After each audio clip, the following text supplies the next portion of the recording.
Hey guys, how's it going? It's Rob Sutton with Bike 198, and today we're going to talk about how to teach your kid how to mountain bike. That's right, we are going to get them out on the trails with you, as it has been one of the greatest joys I've had in riding lately. So let's get into the exact steps I took to get our 8-year-old out riding real trails, and let's get at it.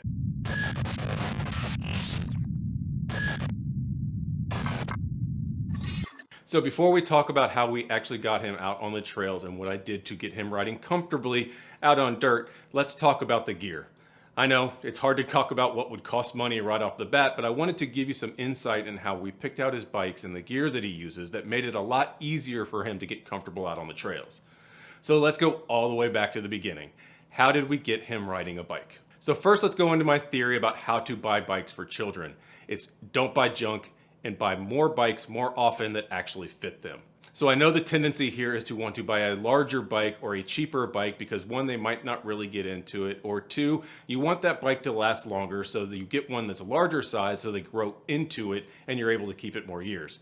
Here's the problem. How would you feel if you were riding a medium bike and someone threw you on an extra large that weighed as much as you do?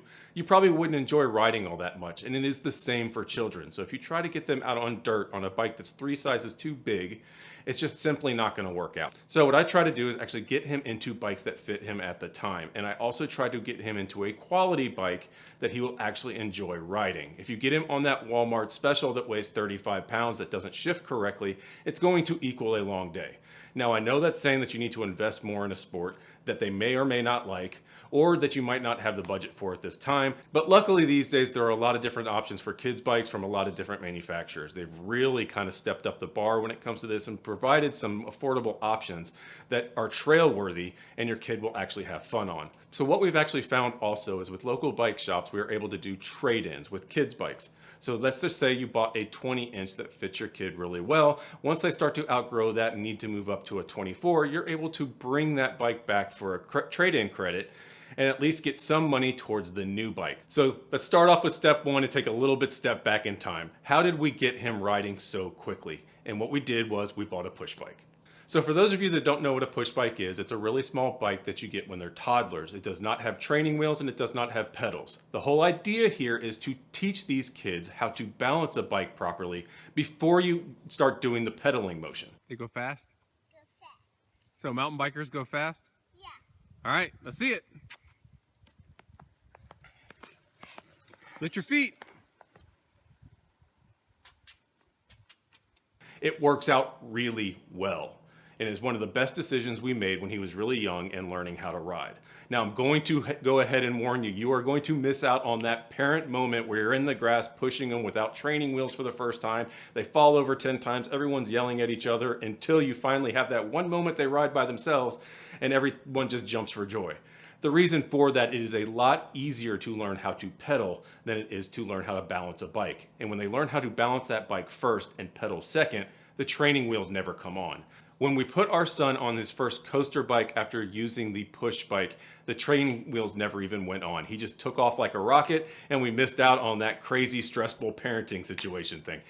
But he learned how to ride a bike much faster, and there was never that need to take off training wheels and try to learn how to balance and pedal at the same time.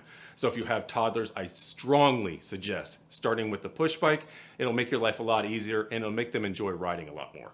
So one more aspect on gear before you actually get to the trail. You need to get them a quality hydration pack, gloves, and helmet, because they need to be comfortable and they need to have plenty of water out on the trail. Their helmet is a huge deal. Kids are actually really susceptible to being uncomfortable. So if you get them a cheap helmet, they're gonna be sitting there with their bars off all the time trying to adjust the helmet. So get a quality helmet with a nice retention system. It'll make them a lot more comfortable and able to concentrate on the trail and not being uncomfortable. So here comes the time where we're prepping for the trail. And how did I do that with Daniel when he got his first bike with gears? Now, let me preface, I had taken him on dirt before, even with the push bike and the coaster bike. The problem is with those bikes, you're really not going to be doing any climbing. So if you're getting into real trail riding, you need to have a bike with gears and start prepping them for what they're going to experience when you get out on the trail so you can have the best time possible. So the first thing Daniel and I did was we rode the neighborhood. Luckily, our neighborhood is one big hill. So what I was able to do is actually ride behind him in the neighborhood and teach him how to use his gears and how to be smooth. All right, you ready? Yeah. All right.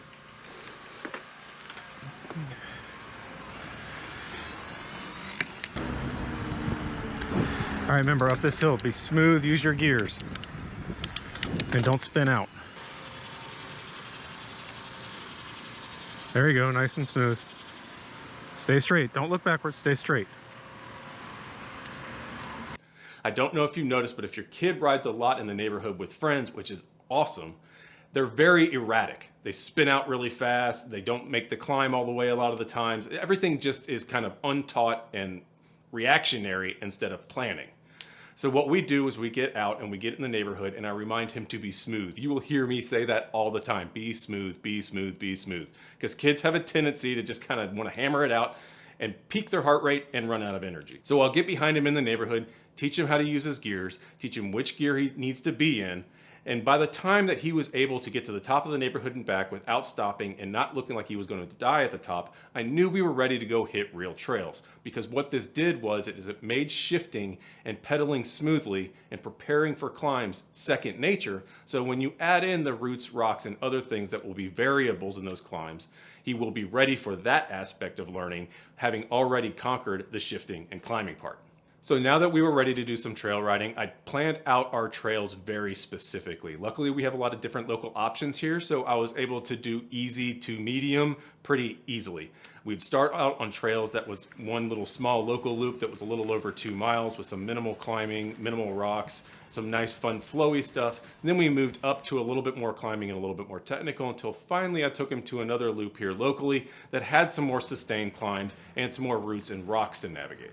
The key here is you want progression. You don't want to take them out on something where they're going to get frustrated right away. Yes, you've practiced, everything looks great, but if you get them on a trail that is too much for them right away, they're just going to get discouraged, and that's not what you want. You want each trip to be challenging, but you also want it to be a great time for them riding because you want them to love it, not feel frustrated. So when we first started riding trails, Daniel wanted to actually ride behind me. He liked to watch his dad do tricks, and he also would feel bad if he felt like he was holding me up. They know you can ride faster than they can at this stage, and sometimes they have that self-conscious, I don't want them not to have fun, so I'll just get behind. Now let me go ahead and tell you, that doesn't work. And there are 4 reasons why. First and most importantly, you are not able to coach them through the process. So especially when they're seeing rocks and roots for the first time, it is important that you're behind them and close by where you can kind of navigate how they should be in a gear, when they should stand, what line to take.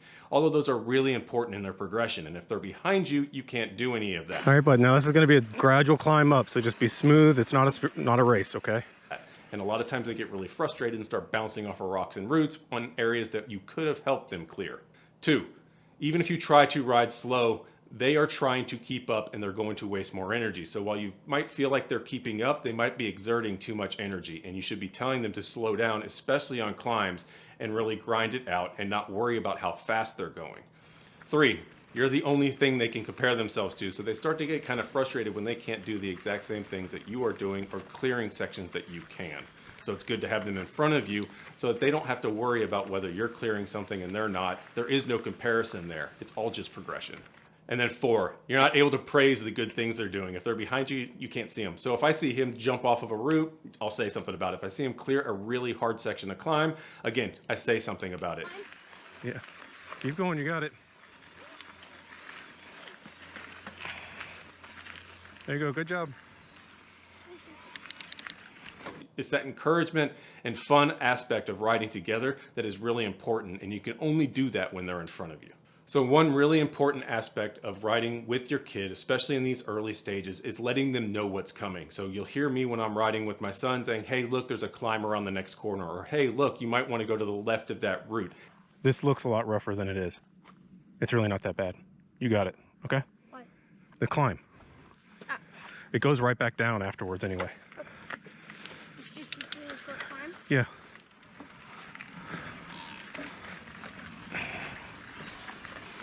There, see, like it was nothing. It's this really early stages of learning how to ride on the trail that you can make a lot less of a learning curve by coaching them through exactly what they're going to be expecting. So obviously with your kid riding in front of you, your ride's going to be a lot slower than usual. All right, bud, we did all that climbing so we could go down. Have fun. Well, there is going to be a day he drops you anyway, so you might as not worry about it and just watch them progress. But it's really cool when you're able to sit there and kind of egg them on to try new things and stretch the limit of what they think they can do on a bike. The second really important thing here to remember is to manage their moods, and there's two ways to do this. One, you need to make sure you have plenty of water, plenty of food. A hungry or thirsty kid is going to get upset on the trail very quickly, even if they're doing really well. So another part you're going to have to manage with moods is actually when they get really tired, and this really comes into play on climbs. Good job. Perfect. This is the last couple little pitches, okay?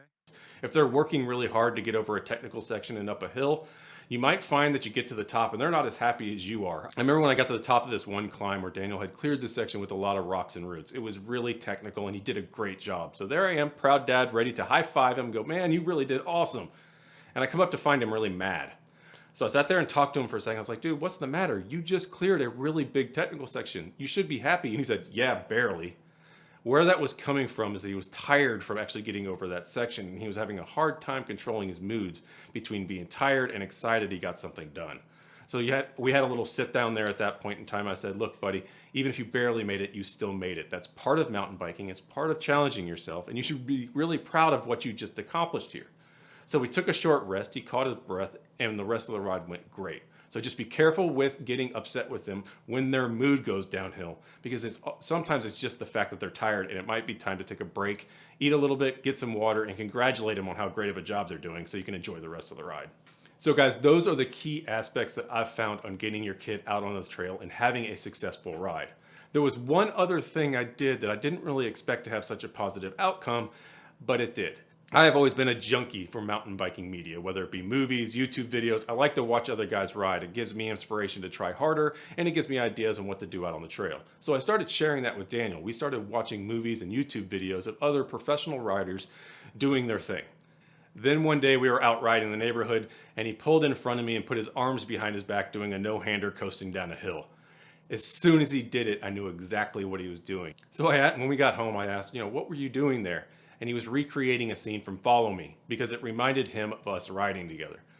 The byproduct of watching all those movies and everything else is that he wanted to recreate scenes that he thought was really cool. So he thought it was really cool to do it with his dad out on the street. So I really encourage you, if you like mountain biking movies and mountain biking YouTube videos, to watch those with your kids because it will really motivate them to want to get out and ride. Another thing I'll do is show him YouTube videos of younger kids just shredding. There are a bunch of them out there on YouTube, and a lot of the manufacturers actually release them for the kids' bikes if you want to get them really excited. It's more relatable to them than a pro. While he loved doing the little scene recreation, when he sees other kids around his age really killing it on a mountain bike, it makes him want to get out even more and try new things. So it's also a really good idea to get them watching videos to people that they can relate to in their own age group. So guys, that's how we got Daniel out riding real trails with me and my wife. It's been a real pleasure to have him out there enjoying this as a family. It's also really hard to get kids outside these days, it seems like. So to be able to do this with our son has been a real pleasure, and I can't wait to see how he progresses in riding. If you guys have any questions, comments, concerns, or anything about how we got Daniel riding, please let me know in the comment section below, and I'll do my best to answer them. Please like this video if you enjoyed it and give it a thumbs up. And please sure to subscribe to Bike 198 for more tutorials and reviews like this in the future. And until then, on to the next one, guys. Thanks. See ya.